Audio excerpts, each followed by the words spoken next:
grandchildren play soccer. Okay, maybe baseball. But until such a woman appeared, he was content to continue as he was. He liked his job as a concierge at what he considered the best hotel on the island, the Poliziano Fiera, named after the famous Poliziano Fiera in Milan, fit neatly into a small triangle of land at the intersection of the Avenue of the Americas and West Broadway. A trendy boutique hotel, it featured a private film screening room with plush seating, surround sound, and state-of-the-art projection. Hollywood glitterati were known to attend premieres at the screening room, and then retire to the hotel's bar, the Well, afterward, to mingle with the crowd. The Well was located in the atrium, surrounded by the rooms on the floors above, and often featured the latest hot DJ and release parties thrown by the record companies for their artists. He'd been working at the hotel for 2 years and was a favorite with the management and guests for his encyclopedic knowledge of New York City's hot spots and dining.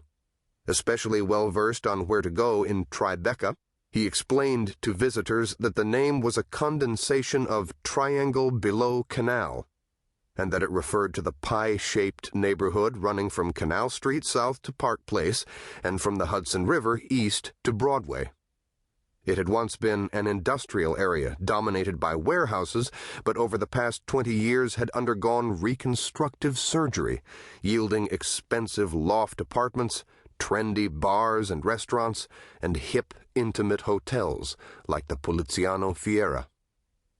Celebrity or tourist, he charmed them all with his bright white smile and heartfelt "Benvenuto indietro," welcome back, when they returned to the hotel.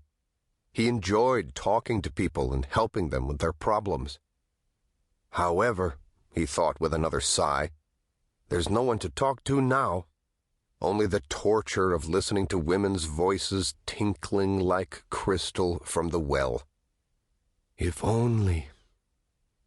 His fantasy was interrupted by the sudden, urgent flashing of a red light on his telephone. Apparently, the occupant of the penthouse was trying to get his attention. Harry sighed again, only this time out of reluctance to answer the phone. Mr. F. Lloyd Mapplethorpe could try even his legendary patience.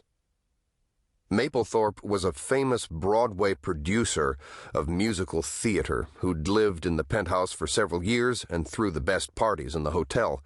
His credits included hits in the 70s, Jimi Hendrix the Musical, the 80s, Ronald Reagan the Musical, and the 90s, Bill Clinton the Musical. However, it had been 10 years since his last hit, years that had witnessed several short runs and an unmitigated flop, Saddam Hussein the Musical. According to the hotel staff gossips, the word on Broadway was that Mapplethorpe was getting desperate. His financial backers were getting cold feet after a decade of only breaking even or losing money. One more show with a less than spectacular run, they said, and Mapplethorpe was finished.